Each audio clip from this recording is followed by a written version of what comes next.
Hi, I'm Bob Plua, and this afternoon I'm going to run a demo here, kind of showing, I guess hoping to show an idea of how we can remove a Generation 3 inch and a quarter Permalock Perfection service tee.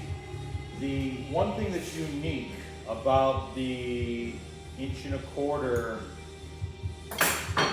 Perfection service tees is the cutter mechanism itself. The diameter of the cutter is a lot smaller than the 2-inch and the 3-inch.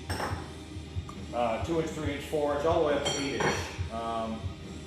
And that you can actually see the difference in cutter diameters, as well as the retaining ring, and I'll get to that retaining ring in a little bit because I've already got this inch and a quarter main installed on this piece of inch and a quarter pipe, and the retaining ring is locking the top of the service tee to the main. So when we get that out, I'll show the difference between the 2-inch and larger retaining ring and what's in the inch and a quarter.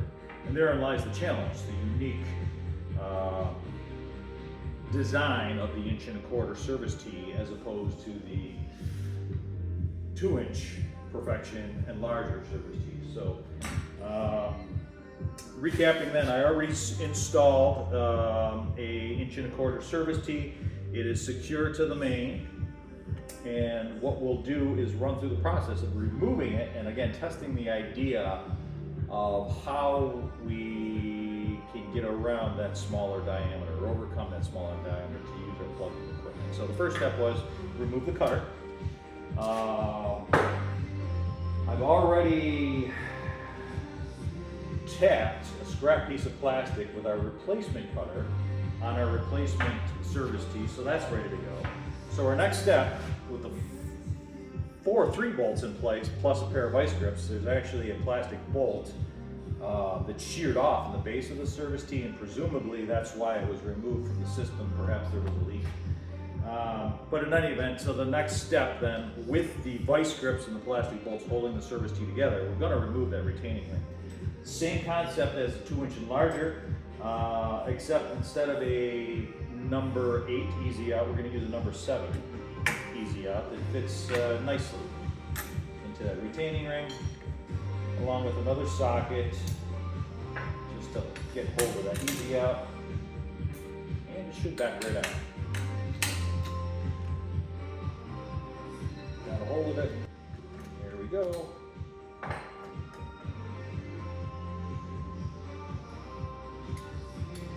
What I'm going to do real quick is remove this retaining ring from the easy out just to give everyone a chance to see the difference in diameters. So, the 2-inch and larger retaining ring, the inch and a quarter retaining ring. Quite a difference in diameter, such that that inch and a quarter, as small as it is, prevents us from using our expansion plug. So here's a thought, and I've run through a couple tests already. If we take a look at the cutters, inch and a quarter, 2-inch cutter, the threads on the top, which drive the cutters down through the tower, are identical. So the thought is, use this larger diameter cutter, of which we know our expansion plug can seal and fit through, because we do that with a 2-inch through 8-inch Generation 3 service tees. And use that cutter to cut through any portion of the tower as well as the gas main. And all we're doing is actually cutting a larger diameter tackle. The tower itself has a shoulder that does restrict the resistance already, does restrict the expansion plug from sliding through there. So this cutter, again, of which we know it works, should cut through the tower as well as the plastic main, giving us a larger tap hole. And I think the measurement here before, because this is a critical measurement. It's a blind operation, right? I have the luxury right now of being able to see how far I've tapped. But if I'm not paying attention, I could theoretically tap right through the bottom of the main and create even a worse situation. So, wow, super measurement here.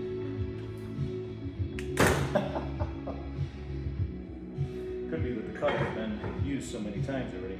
The measurement was 2 7/16. So as long as I've gone 2 7/16, and we've gone 2.5 inches, we know we've gone deep enough. So we're going to go ahead and back out the cutter. And what we should see is a coupon in that cutter. But it's not a solid piece of plastic, because remember, we had a small tap hole already. We should see a ring of plastic within that cutter.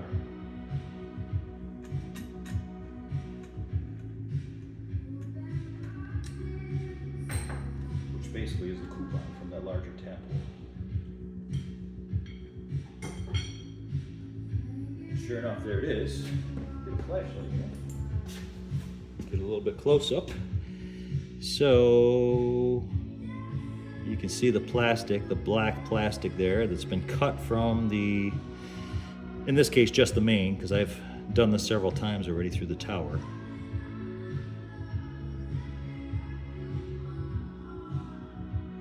And of course you can see right through that cutter. So that worked. Our next step really then would be to use our same expansion plug and set that in place. So make sure the ears are aligned the right direction we want them to be.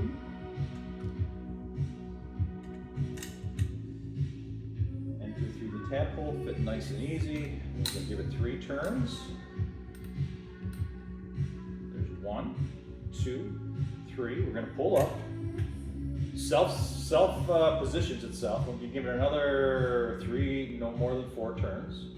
1, 2, 3, pretty snug. I'm going to stop right there. Had there been air on here, we should have just sealed that tap hole. Of course, we're not using the bell body tower at this point. We're just testing that concept of tapping that larger hole so that we can use our existing tooling. So, next thing I want to do is basically remove the service tee, which should be no issue at all. Back off our plastic bolts.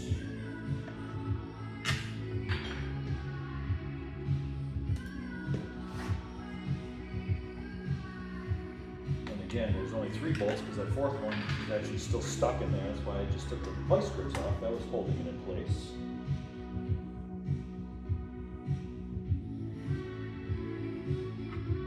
Removing the last plastic bolt. Base of our service tee slides right out of the way, and the top of the service tee slides right up. It's a snug fit, but it slides off nonetheless. And let's take a close-up of how the plug seals. Get the light over here also.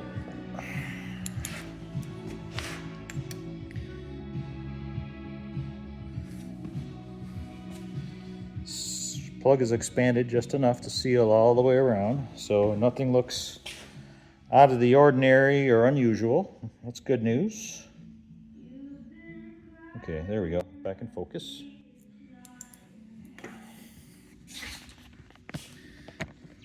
And so our next step is to install our replacement service tee.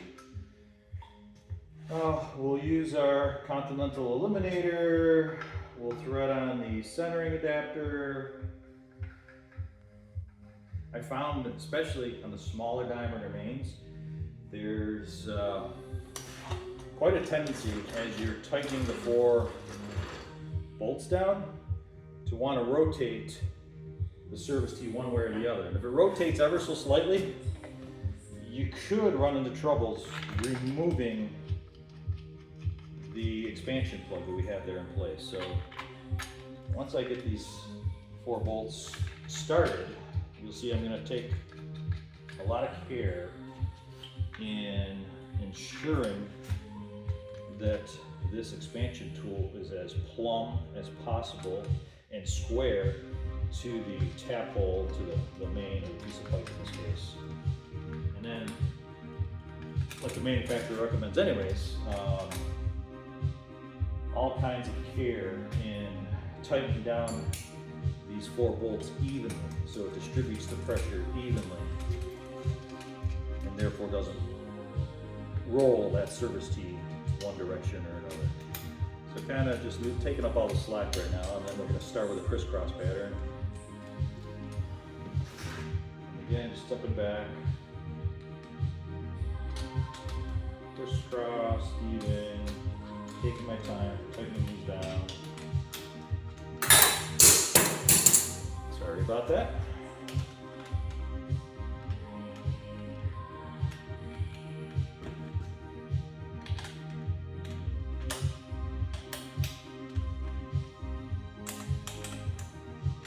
Nice and even is the name of the game. Even spaces, even tightening.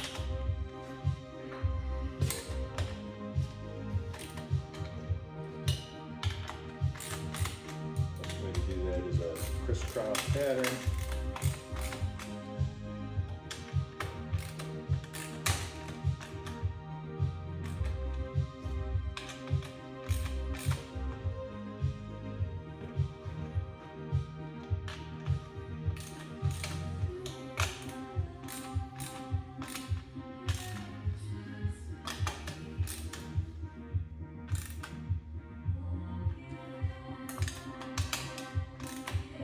There. Looking good so far.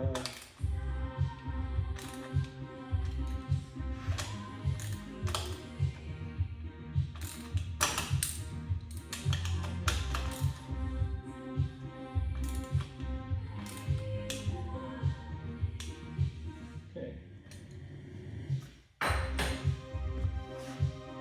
Okay. We're going to remove that centering adapter.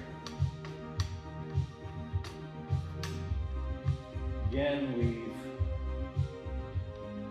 pre-tapped the cutter from this replacement service tee on a scrap piece of plastic. So we've got that ready to go. We're going to put that on our tool.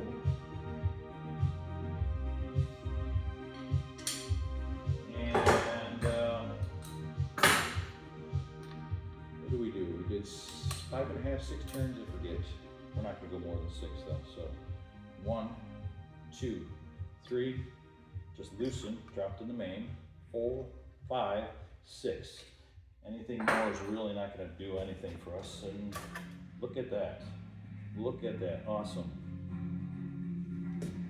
Expansion plug pulls right out. Our last step is installing the replacement cutter, 20 turns, voila, and of course, place center cap in there. Tightening, soap testing, we're good to go. So, I'm comfortable with that. I like that. I think our next step is to actually get some more field samples of the 1 1/4. I have 1 left that I haven't tapped, and just do a few more tests. Repeatability is a good thing before we actually do a live demo. So let me know what you think. Thank you, appreciate it.